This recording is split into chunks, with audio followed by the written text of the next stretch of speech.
What's up, everybody? We back. Another Saturday, man.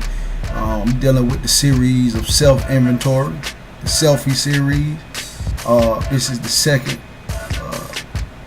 second pretty much installment on that. And like I say, every day, every couple of days, I post a little selfie, man, here or there. Something that is on the inside, man. It's something that, you really don't want to share with the world, man, but it's real. It's real life stuff. And once we deal with ourselves and the issues inside of ourselves, that's when we can really start, that's when the world will begin to change. And that's when we can really be effective in helping other people. Not just judging them, but actually helping them. So today I'm gonna be talking about disappointment. Second installment, man. We set expectations, man. Everybody in this world has expectations. Expectations of ourselves, expectations of others, even expectations of God. But when these expectations are not met, of course we're gonna feel disappointment. And that's a natural thing, but it's ways to deal with that disappointment. So today I'm gonna be talking about some of those ways to get past it, and I'm gonna try to be prompt about it, quick about it. So, the first thing we need to do when we're dealing with disappointment is we need to express it to God. We need to express it to God. We need to understand that, yeah, He knows what we feel and He knows why we feel it. But when we talk to God about it, it kind of prepares us to experience that love and comfort that only He can offer. Can't no man do it. Can't no woman make you feel better. Sometimes it's the only thing that can make you feel better is turning it over to God and talking to Him about it. You put it on Facebook, all that, Instagram, but no, the only thing that really gives you true comfort is talking to God about it. So we need to understand that trusting in God is the best option. Okay. All right. The second way to handle disappointment would be to remind yourself that God is in control. Now, in the Bible, in Psalms 22, David would think of how people before him trusted in God, and they didn't regret it. So why should he? He would tell himself, look, fathers before me, they trusted in you, and you didn't shame them. So why should I worry? He also reminded himself to look back from the very start. Who had his back from the start, from the womb? That's also in Psalm 22, verses 9 through 10. He was like, you had me since I was, since you gave me to my mama and put me in her womb. He had that mind to think like, look, so he trained himself to think, God, you had my back. You've had other people's back. So I know you'll have mine in this disappointing time of my life. That's how we gotta do it, man. We gotta remember, man, disappointment, life, it's all about developing our character, man. Like Romans 8:28, all things work together for good to those who love God, to those who are the called according to His purpose. All things work together for the good. So we look at that verse and it's like, if one option don't work out, a better one will. That could be true, could not be. But the fact of the matter is, the good is that your character is developing.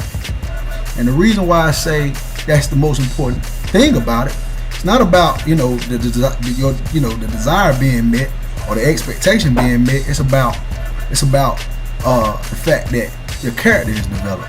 And the reason I know that is because verse 29 say, for whom He foreknew, He also predestined to be conformed to the image of His Son, that He might be the firstborn among many brethren.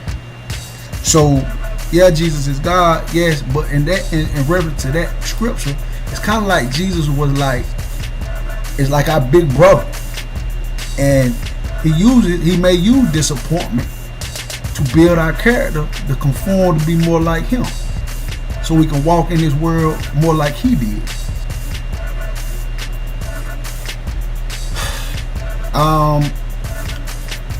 I can't tell y'all how many times I've been lied on, lied to, dumped, cheated on, rejected, talked about, you know what I'm saying, fussed out, cussed out. Some of it's justifiable, some of it's not justifiable. But I guarantee you, man, all of it built my character. All of it built my character. I have more patience with people, man, and with the disappointments of life.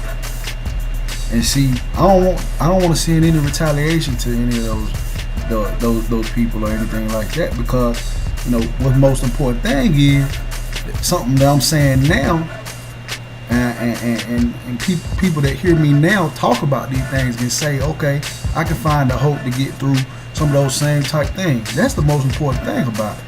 It really ain't about sending that back to anybody or being a bitter person. It's about being a better person.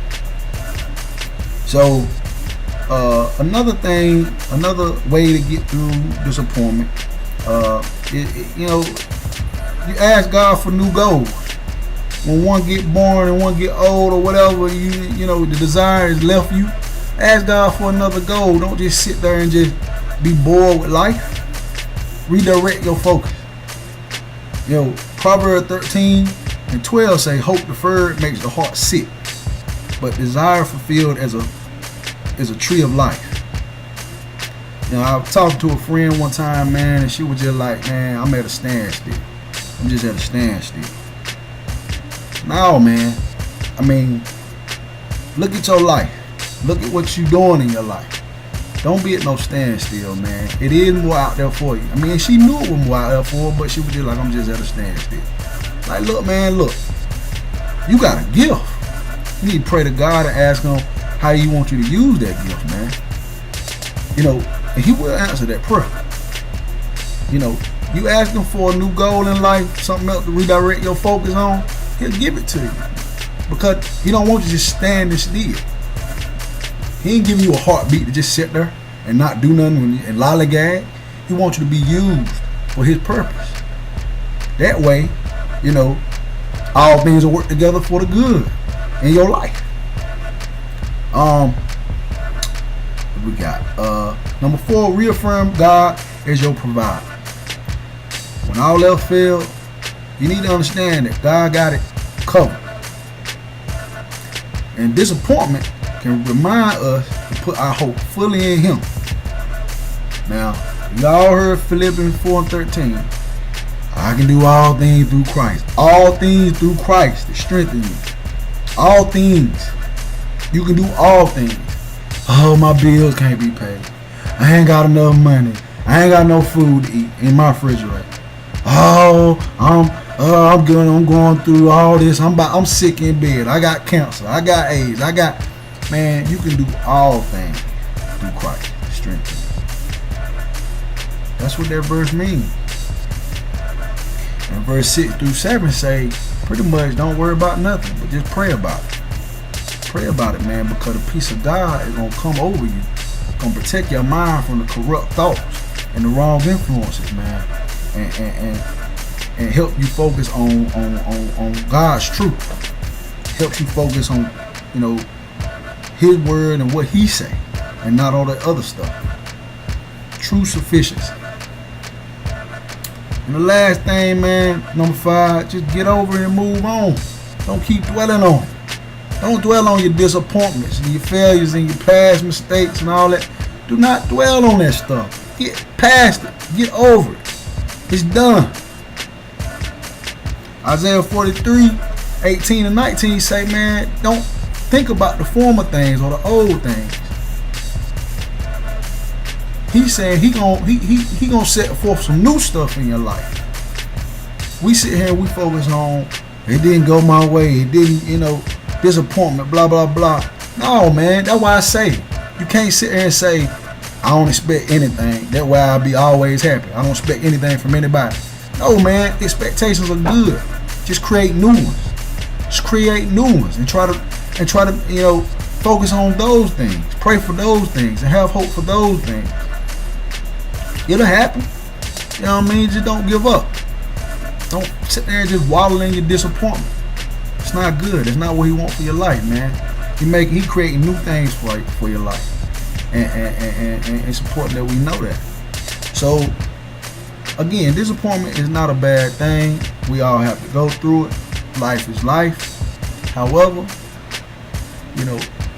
we need to pray and ask God to help us to deal with the disappointment in healthy ways that won't make things worse for us and will create fruit in our life in the future. I love you guys, man. Thanks for tuning in, and I'll see you guys next week.